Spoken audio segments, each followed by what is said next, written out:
I'm Brittany. And I'm Heather. Welcome to Okayest Moms, the podcast. A place to be more than just mom. Hey, everybody. Welcome back to another episode of Okayest Moms, the podcast. Brittany here. And Heather, we are hopefully going to be taking the awkwardness out of a very awkward conversation today. We're talking birds and bees and kids with Amy Lang. I think it's always going to be awkward, but at least you'll feel more prepared after this conversation.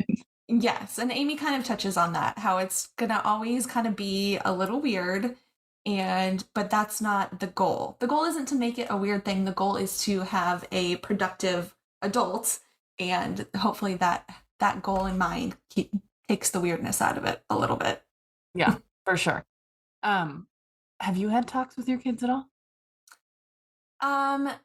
Here and there. So Amy mentions this idea of like thousands of 2-minute conversations. And that made me, I felt like I got a gold star in parenting today, because I feel like that's all we've done is like these quick little like flybys. And I'm noticing as my kids are getting older that I'm kind of like leaving the door open for more of these conversations. Like when I'm on my period, I'm usually like closing doors, which like we're a very like open door bathroom house anyway, but I'm noticing like I'm a little more private when I'm on my period, because when I had toddlers who are already in my business while I'm going to the bathroom, it was just like, mom needs a minute. And now I feel like as they're getting older and can handle a little bit more of this, I'm kind of like just leaving the door open, or maybe just like throwing the tampon in the garbage and not like wrapping it up in 1,000 rolls of toilet paper so they don't see anything. Because kind of like planting little seeds to invite these conversations, because it hit me the other day. Some girls get their periods at 9, 10, some 8. Like I feel like it's like coming around the corner for us, and I feel like my daughter isn't prepared. And also like there's the whole part of like what she can cognitively handle, and like that whole part, and it just feels like everything's happening at once. So I have been trying to encourage more conversations lately. Yeah, I love that. And I was really, for some reason I had it in my head, like, wait until they ask these questions. Right.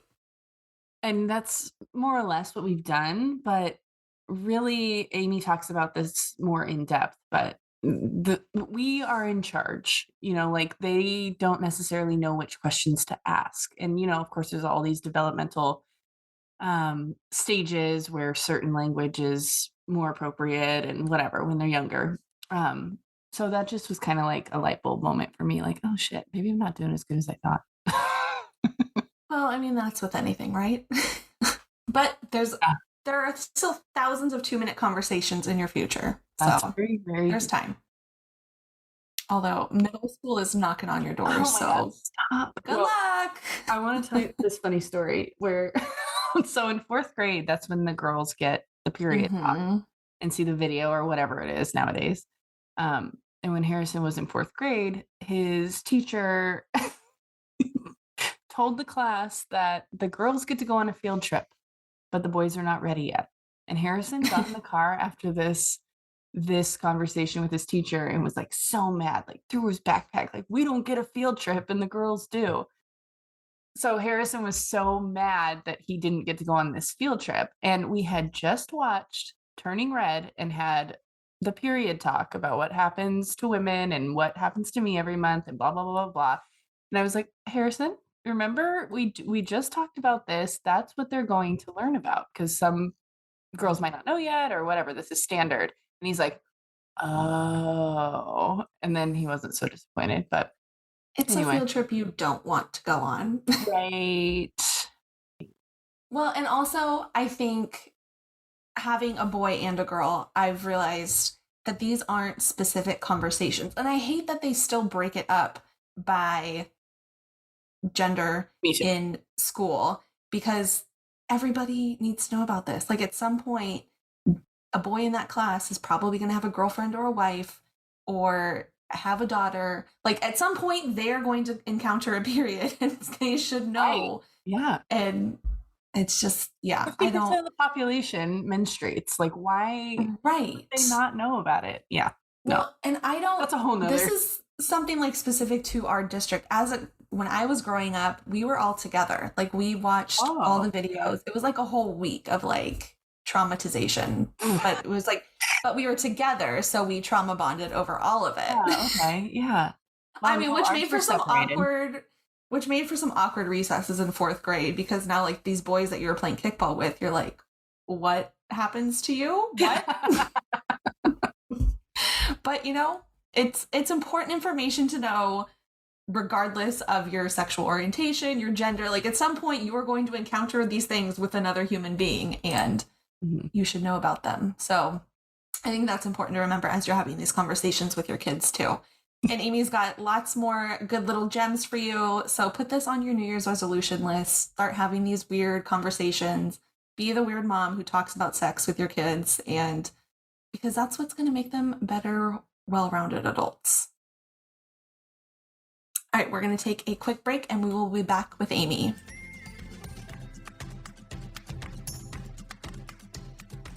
If you're feeling the new year, new you vibe, and your goal is to get organized once and for all, then you need an essential calendar. We've both been using an essential calendar for the past few years, and their unique design allows you to see 3 months at a glance. This makes planning so much easier and guarantees that you make time for all the things you want to do, not just things you have to do. And new to the shop this year is the Year at a Glance calendar. If you like to see your whole year mapped out, this sleek, minimalist design is perfect for you. You can get 10% off your order from the Essential Calendar by going to okayestmoms.com/essential. That's okayestmoms.com/essential.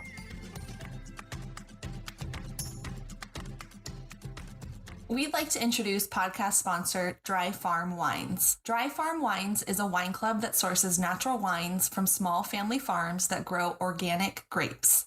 Each wine is dry farmed, meaning no irrigation, low alcohol, below 12.5% ABV, sugar-free, lower in sulfites, free of toxic additives, and is keto, paleo friendly, and vegan. Which is a fancy way of saying that you can enjoy the crisp, refreshing taste of a Sauvignon Blanc or the warm, fruit-forward taste of an Old Vine Zin without the icky feeling the next morning. If you know what we mean. Dry Farm Wines offer memberships for reds, whites, or a mix of both that can be edited or canceled at any time.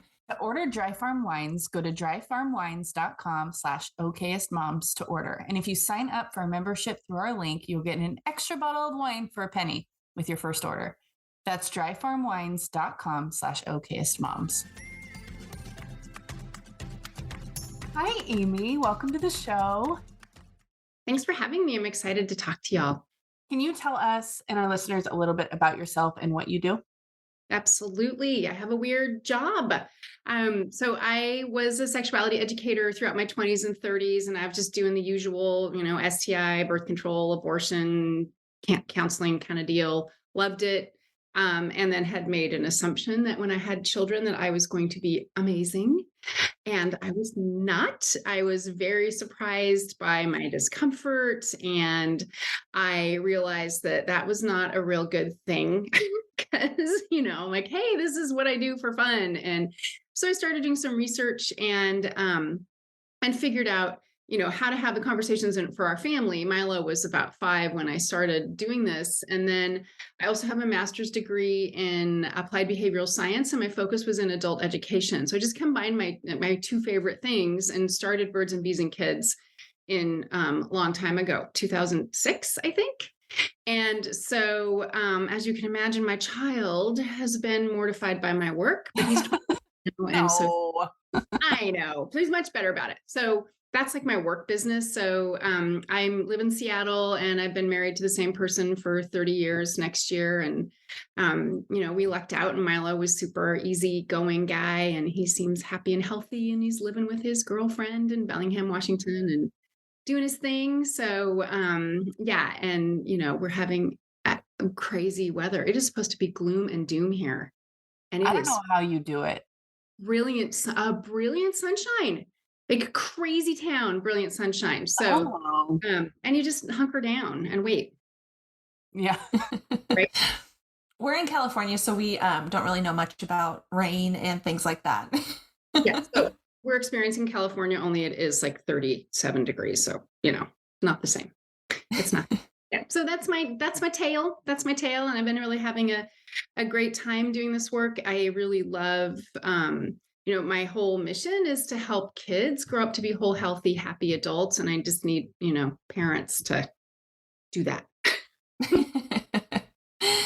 Easier said than done. I mean, the birds and bees discussion it is so intimidating, and I feel like now with the generation that we're raising, it's starting so much earlier. It's not just like this one time sit down talk that our generation may or may not have had with our parents or with like our 5th grade teacher who played a video.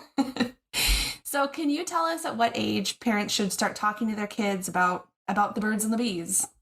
Yeah. So this is the eternal question. Like, when should we have these conversations? And honestly, regardless of what the kind of climate and culture is around sexuality, and you're right, it's gotten way more amped up. The ideal time, and sometimes people are a little like taken aback by this, but the ideal time really, to get the penis and vagina, the usual way babies are made, business out of the way, is about 5 and super young, right? Super young, but there are legit reasons for this. So first of all, if you can kind of take yourself out of the equation and just think about 5-year-olds and 5-year-old life. They're super curious. They're really open. They don't know what we know about sex and relationships. They don't know there's anything amazing, fun, cool about it. They don't know that there's anything yucky, bad, embarrassing, shameful, ideally. And so they come into these conversations just open. Like, I think about them as an empty vessel. And then we have this great opportunity to fill them up with values-based, accurate sexuality information. And they're, so that's them. And they're starting kindergarten, right? I mean, I just had, by the way, I'll just say all the things, so watch out. So I just had a mom email me because her 6-year-old, no, 6 or 8-year-old just asked her what 69 means. Oh no. Yeah. And so she's like, I did this and I didn't do very well. Now what do I do? So if your child already, I mean, I don't recommend telling, an 8-year-old what 69 is, but so if you've already established that you talk about these things in your family, and they know we start with biology or reproduction, right? Because it's just an easy place. It's just science, right? It's just science. And so that makes it easier for us to to talk about stuff that's harder. It's also, when you start sooner, it's so much easier. They don't notice your sweaty upper lip and your glass of wine while you're reading a book with them. They're not going to cue into that. Your 12-year-old is going to be like, what is up? You're being weird. So the other piece, and I did not know this, and is that the sooner you start having conversations with kids about sex and bodies and boundaries and using the correct names for private body parts, which that's the first sex talk, actually. They're safer. They're safer from sexual abuse. They're safer from predators. And if you think about, if you're having a big family friend dinner and your 4-year-old pipes up and says, Mom, my vulva itches at the top of their lungs, the whole room will go silent. And if there is a creepster in the room, they're going to think, okay, I'm not messing with that kid because their parents are talking to them. So it's protective. It's protective. And when you're sooner rather than later, you establish that this is a normal part of your family life. They may not like it, but who cares? Welcome to life, right? To life. They don't like lettuce. Oh, well. Right. So are you bringing this up then at 5, or are you kind of waiting for a question? No, it's a myth that your kids, so that's one of them. There's several myths. So one of them is like, if your kid asks, they're ready to know. They don't know what to ask. They're not in charge. Like, this is our responsibility to make sure that our kids have information about this. This is one of the biggest things we do in our lives. We are sexual from the beginning. We have relationships, all romantic and otherwise, throughout our lives. And so it is, we're embarrassed, we're ashamed, we don't have enough information, we don't know what to do with ourselves. And so we just skip it or dance around it, or like, hey, you're gonna have a period, good luck with that, sister. Not that bad these days, thank God. So yeah, it is not their job at all, ever. And one of the things that I found really sad essentially is that, we're hyper focused. Like, we know what kids need to learn. We understand their intellect and their social skills, and we know what they need to be, eating and exercising and all of that, which is all really important. But this is more important, I think, right? I don't know what trigonometry is exactly. I think it might involve cosines. Where's that going to get your kid? Where is it going to get them? Nowhere. Doesn't do anything for them. Like, makes their intellect bigger or something. I don't know. Anyway, sorry, soapboxing. But I yeah, and then again, like what you said, like, it's different now. So much more information, and it's safer for them. It's better for you. Like, imagine if you're, one of the things that I think you kind of alluded to, well, before we were recording, right? Is that we didn't have what we needed. We didn't have trustworthy adults that were in there like, all right, sister, here you go, my friend, here we go. And you can be that for your kid. You can be that for your kid. I love that. I think so I have a 10 and 8-year-old, and the 10-year-old asked, I don't know, a couple years ago, and we kind of like started the talk. But I just always like think myself, like, am I saying the right thing? Like, what should we say to bring it up so we don't scare our kids or, shame them or whatever? Freak them out, right? Yeah. Yeah. So a couple things. So the first thing is that if you think about this as preparing your kids for this part of life, like, feel that mental shift, right? We're preparing them, right? We want them to be successful. We want them to feel good about who they are as a sexual person and in their bodies, and be safe and understand consent and all that business. So, so in order to not hurt them, upset them, scare them, you need to remember that we're preparing them, and they don't know what you know. So when you, like, maybe the first time you heard the penis goes in the vagina, you were 10 and you thought, dear God, no frickin' thank you. Right? And so it's gross, it's icky, no thank you. And that's still a thing. And that's still a thing. But if your person had said, okay, hey, you know what? This is a totally natural thing in terms of reproduction. People have sex for pleasure and fun most of the time. Sure, this is the main way babies are made, but it's a really great part of life. It's not for kids, it's for later in life. And it might sound gross to you, but that's because you're a kid. Someday this might sound like fun. Um, so part of that is your attitude. And if you just hear my tone, right? Hey, how's it going? Here's the weather. That's the other thing. If we mind our tone, right? Mind your tone. It's all parenting, mind your tone, which, is impossible sometimes. Sometimes. So yeah, it's a great question. And, we really get in our own way. We Yeah. get in our own way. Yeah. Yeah. Don't be afraid. Here's the good news. Like, for most of us, it is impossible for us to give our kids too much information. We just are not wired that way. So if you are talking to your child and you get sweaty upper lip, go you.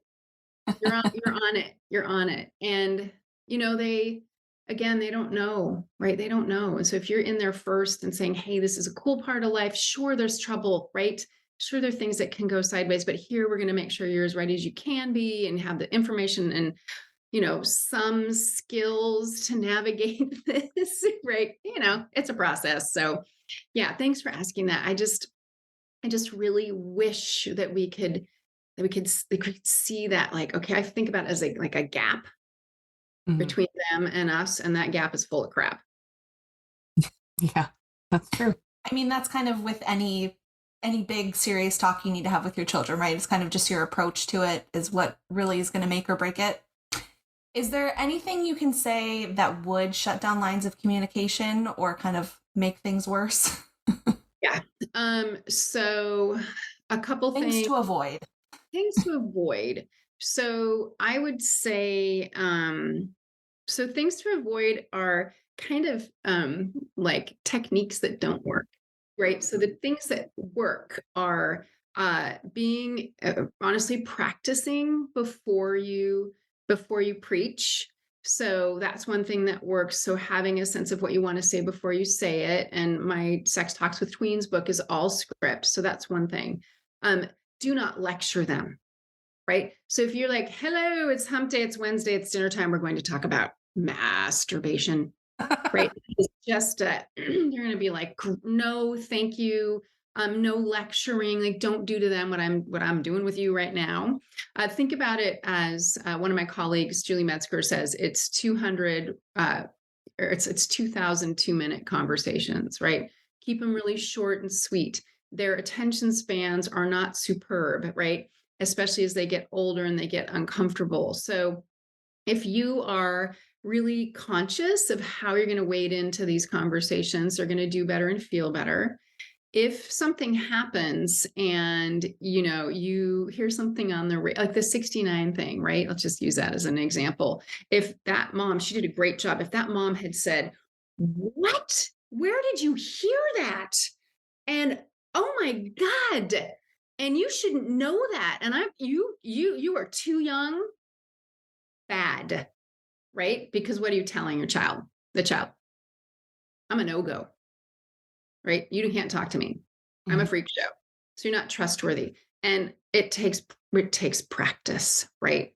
It takes practice. Like all parenting is practicing. Um, so, those are the things, and it's all us. And I hate to say that, but so much of it is us. But every child's temperament is different. So some kids cannot tolerate this. My child told me he would rather talk to strangers than about sex than me or his dad. But he would also never ask a question. So ask a question. So that was real good. Um, and he was just my belief now is that he was just doing that to make me crazy. Oh, sure. Uh, Yeah, yeah, that was my first thought. totally, like, totally. I'm like, God damn it. So it made us sneaky. It made us sneaky. So I think, again, thinking about preparing them and also thinking about what are your hopes for them. Hopes are really inspiring, right? Like, what do you hope for them? And I'm all about the first sort of real sexual experiences. So, sex looks different and there's all kinds of different things to do that are sexual. If its last name is sex, it is sex.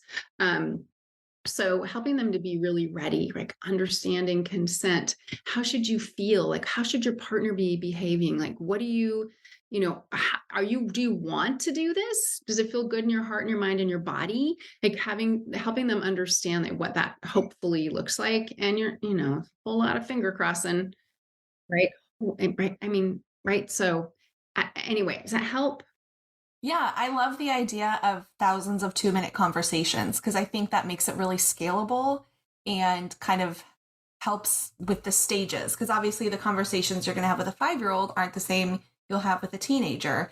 And I think that's more reassuring. I feel like any parent can get in and out in 2 minutes and not like totally blow it all up and make anything worse. And that there's another 2-minute conversation coming somewhere down the line that you can maybe repair something you said or reframe something you said. And I think that makes it a lot more manageable.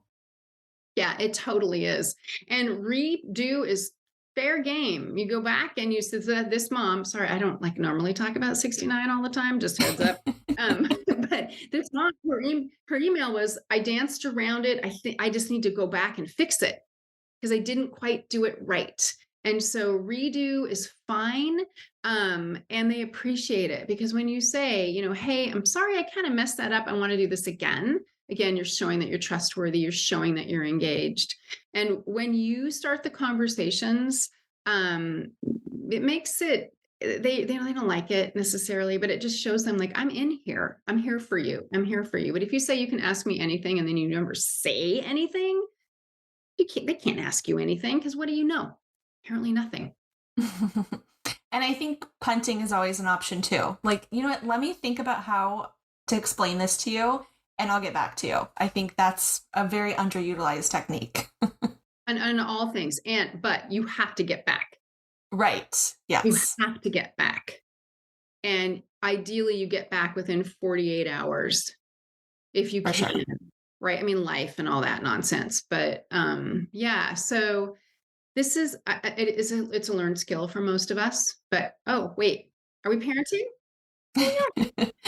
I Well, I always seem to get these conversations like at the worst possible time. Like, I would love to discuss this with you, but not while I'm cooking dinner and like trying to feed the dog and doing all these other things. Like, can we just like put a pin in this for a minute? Yeah, yeah. And although one of the best times to talk to them is when you're doing something else. Well, yes, that's true too. So if you can get, if they're like, hey, this thing happened. I don't know what this means. Then you can say, okay, I'm just going to give you the brief, not the Reader's Digest version, because nobody knows what that is anymore. But I'm just going to give you a quick answer here. What do you think that means? Where'd you hear it? Here's a little taste, and then let's talk about it later. Yes, keep your hands busy. That helps with the nonchalantness. Oh, totally, totally. Totally. And people with penises in particular do not like this face-to-face thing. Oh, they Um, don't. no, they don't. The ovary havers do better with that. So Good I'm advice. curious what you told the mom to do about the 69 situation. Well, I haven't yet, but what I will tell her is I need to know some things. So like, how much does she know about sex, right? And does she know that people have sex for pleasure? Right. So that is something that we have got to attach to sex. It is for 99.99% of the time we're doing it for fun, right? Most of us who are having penis and vagina sex are no thank you to pregnancy. Maybe we've done that and we're done. So they need to know that. They need to know that there are lots of different things people can do that are sexual, depending on the age of the child. So with this kiddo, I think she's 8. I would say, there's kissing, hugging, touching, body rubbing. And then sometimes, just very briefly, some people might put their mouths on other people's privates. It's not something that kids do. It's for later in life. And then I would, the 69 thing, I just have to think about this. I mean, we all know what that means, right? So they do it at the same time to each other would probably be enough. And it kind of looks like a 6 and a 9. Mm. I know it feels like a lot, but we don't want her Googling that. And then the other part of Right. it, Oh, no. so the other part of this is that it was a kid at school who told her about it. Um, and he's not much older than her. So we don't want her to go back and say, all right, everybody, I got the goods on the 69. So, I was so informed. here, let me draw you a picture. So saying, you know what, I'm telling you this because you asked me, but here's the deal. This conversation just needs to stay between you and me. Frankly, you can get in a lot of trouble for talking about this thing with other kids. Most parents don't know and aren't ready for their kids to know. And so I don't want you to get in trouble. And usually they're so grossed out, they don't want to share the good news. Um, but what you've done there is you've said, you can even say, I feel really uncomfortable talking to you about this. It's kind of a grown up thing, but I want you to know from me. And then breathe. And then in this case, that school needs to know that there's 69 chat happening. Oh, Right. Right. They need to know this kid is talking about 69. That is something that sure they might have heard, but it needs to be nipped in the bud. yeah. Nipped in the bud. And then not to be, I get in trouble for being sort of anti-Catholic occasionally, Catholic school.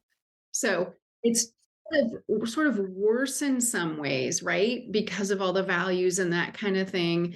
And the other thing about private schools in general, they tend to be less willing to confront and deal with and handle this kind of thing. Public schools are like, and no, they're all over. It's a different, not every private school, absolutely not every private school, but just something that I've been doing this for 17 years. I have noticed this. I've noticed this over and over. And, it's not research, but, I have families that are like, this thing happened. We went to the school and they're like, oh, Oh, God, it's terrifying. no, it's terrible.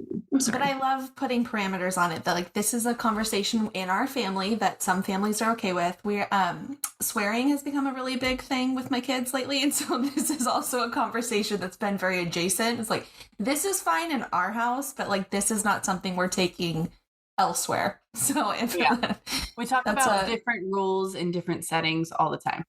Yeah. With the swears and any kind of potty talk, what I said, what I told Milo was like, look, I get it that you want to say those words and they're funny and interesting to you, but the rule is, which is very important in this like 5 to 10, 11, 12, they want to follow the rules. The rule is that if you want to talk like that, bathroom, outside, away from adults, Right. Yes. get in Don't trouble. snitch on me.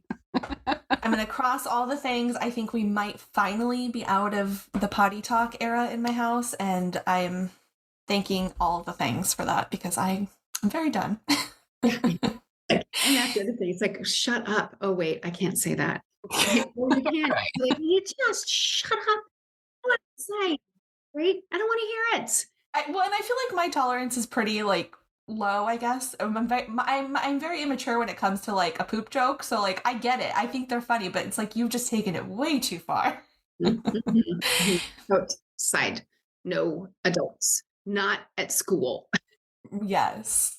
So, can you tell us a little bit about your new book, Sex Talk with Tweens, and what to say and how to say it? Yeah. So over the years, one of the things that parents have said to me over and over is just tell me what to say. Just give me the words. And so it's the words. There are absolutely, there's my, I think 20, like my 20 sex talks commandments. So there's tips and sort of what to do, what not to do. And so there is information about how to have the conversations, but the majority of it is scripts and it's done by section, like there's puberty and porn and reproduction and that kind of thing. And it's the words, and they're my words. And I tried to keep it sort of neutral, but I'm liberal and secular and cisgender and all those things. And so I really made an effort to keep it as values neutral as possible, although there are asterisks in certain situations where I asterisk and say, okay, blah, blah, blah, blah, blah, and give my opinion. So the goal is for parents to read it, not the whole thing necessarily, but read it and just get some words. And the younger your kid is, you're going to hack some of the stuff off. The older they are, go for it. But it is what tweens need to know between 9 and 12. And it's going to feel like a lot, but that's fine because the more that's coming from you, the better. Somebody did say, can I give this to my kid? And I was like, I don't care. Go for it. But it is written for parents, right? Absolutely. And it Okay. is the words, right? It is the words. It is, masturbation. Masturbation is when a person touches their penis or clitoris for pleasure. It feels really good to their bodies. It's something that just about everybody does. It's a totally normal and natural thing. I believe it's important to get to know what feels good to your body because later on, when you're having sex or doing sexual things with someone, you're going to know what feels good to you. You don't have to do it. Not everybody does it. It's called wanking, blah, blah, blah, slang, slang, slang. Oh, that's awesome. So how, especially with tweens, how does the prevalence of social media change these conversations? Ugh. All back channeling with all kinds of words and information, and we can't see it happening, especially as they get older. There's a great book called Behind Their Screens, which is really well researched and interesting in terms of what's happening for them. And of course, it includes a section on sexual harassment, sexting, which they call sharing nudes, which I didn't know, and porn and all those things. And so in this age range with tweens, a lot of what's happening is link share, hiccuping. A lot of what's happening is link sharing and it's often porn. And so I'm a super fan of monitoring and filtering. It is required. It is not optional. It is required. It's like the seatbelt of the internet, right? So you'd never let your kid get in the car without a seatbelt. You should never let your kid get on the internet without monitoring. Monitoring tells you where they're going. Filtering chops out like all kinds of search terms. So porn, suicide, guns, all this awful shit that we've got going on.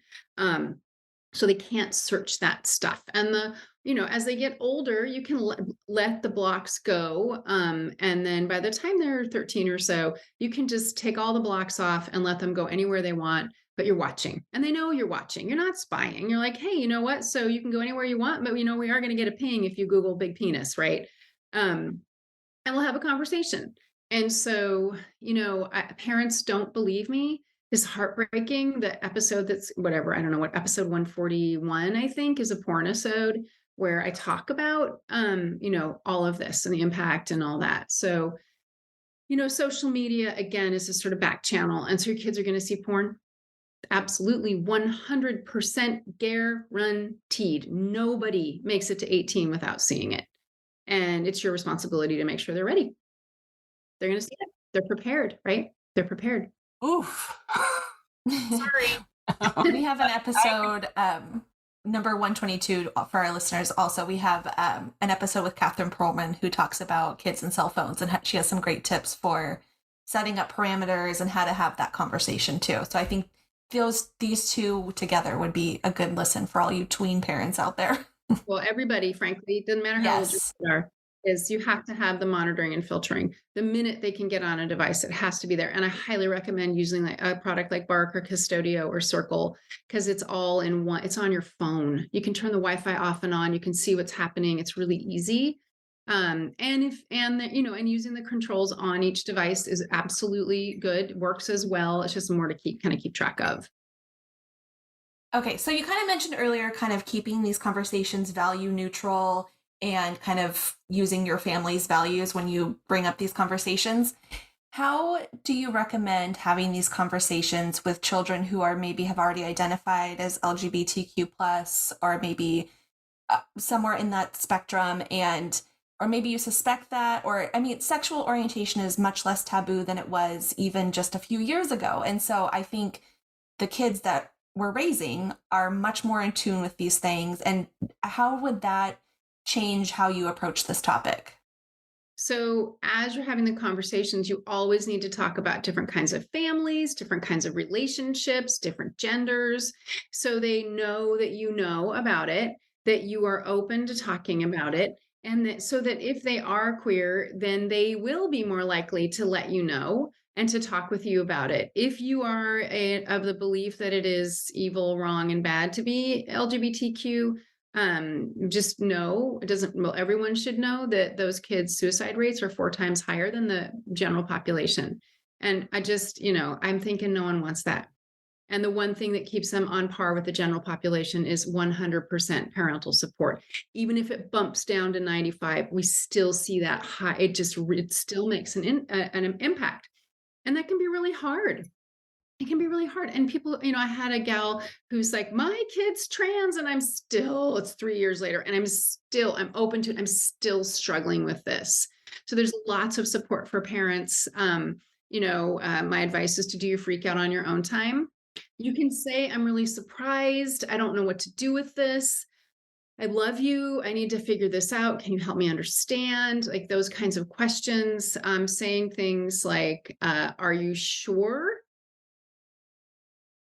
A little judgy, right? But you might ask that. And this is a go back conversation.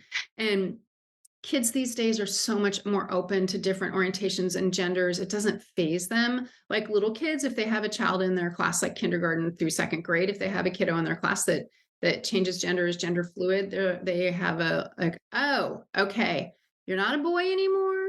You're a girl. You have a new name. Okay, pretty much, right? Oh, it's absolutely one of those situations where the adults make it worse. Oh yeah, we're the worst. We're the worst. So just being as calm as you can and always having that, in the conversation. And, pretty much everybody knows someone who's gay and out. And you can say, yeah, so, Uncle Jim and Josh, they're married and they have a family and, kids know kids. And that's why we talk about the different ways to get pregnant, among other reasons, because, lots of ways to get knocked up. So just being kind and clear as you're out in the world. And if you suspect your child might be something other than cisgender, which means that their physical body matches their gender identification. So I'm cisgender. You look at me and I feel like a woman. I look like a woman. And then I like men for the most part. I like women too, but mostly men. Um, Sorry, orientation went in there. So, and then my private areas are female. TMI, there you go. TMI.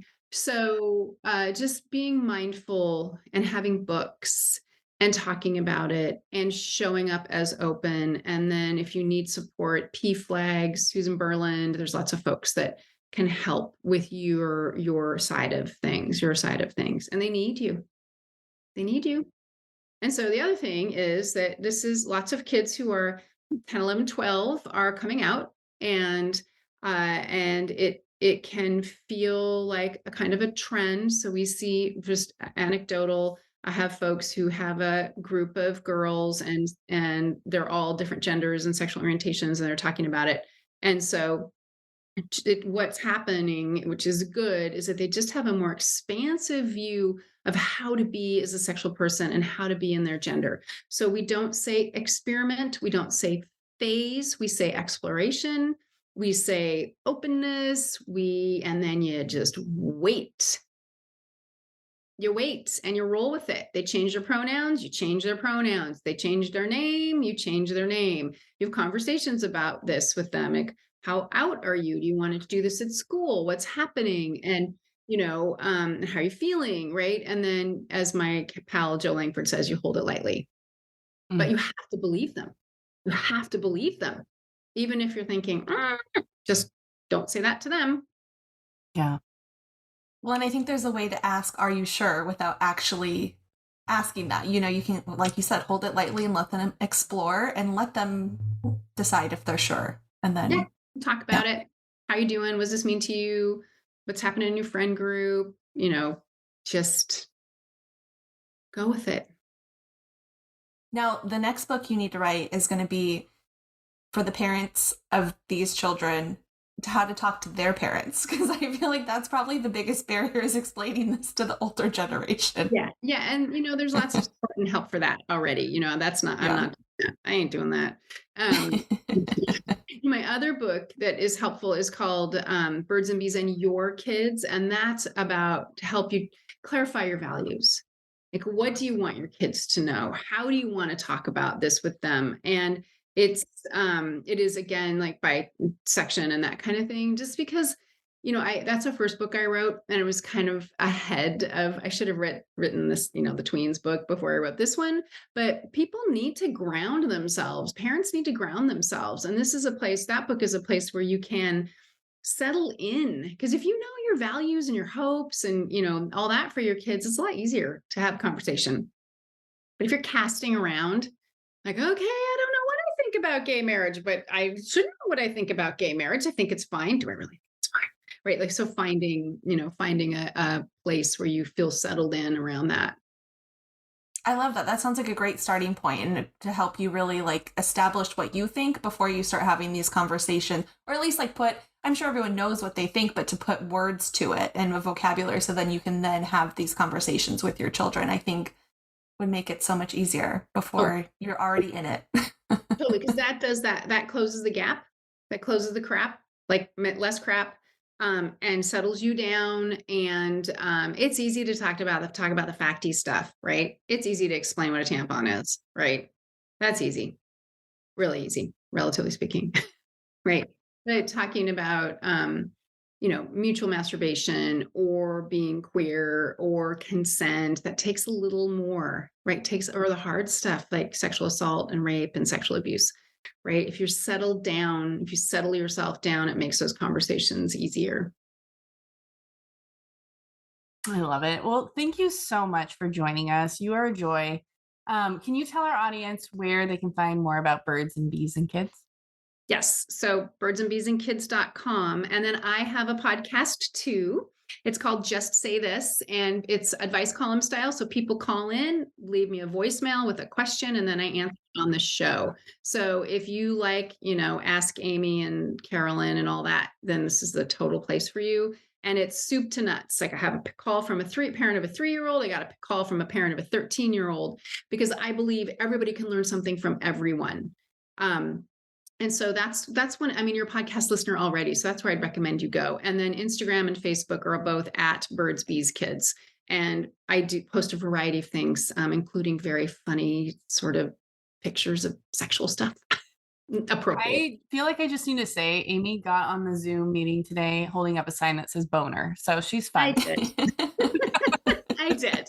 I did. And I do classes for PTAs and all kinds of stuff. So, Cool. so if you want to, in the show notes, if you click on, there's a note where you can sign up for my newsletter, and there's a great freebie called 7 Tips to Rock the Talk. So, thank you.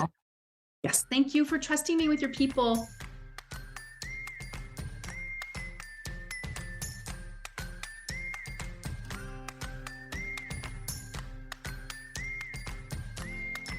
If you like what you just heard, and we hope you do, you can find more of us online at www.okayestmoms.com.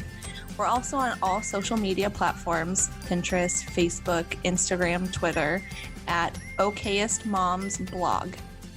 Or if you want to, you can send us an email at hey@okayestmoms.com.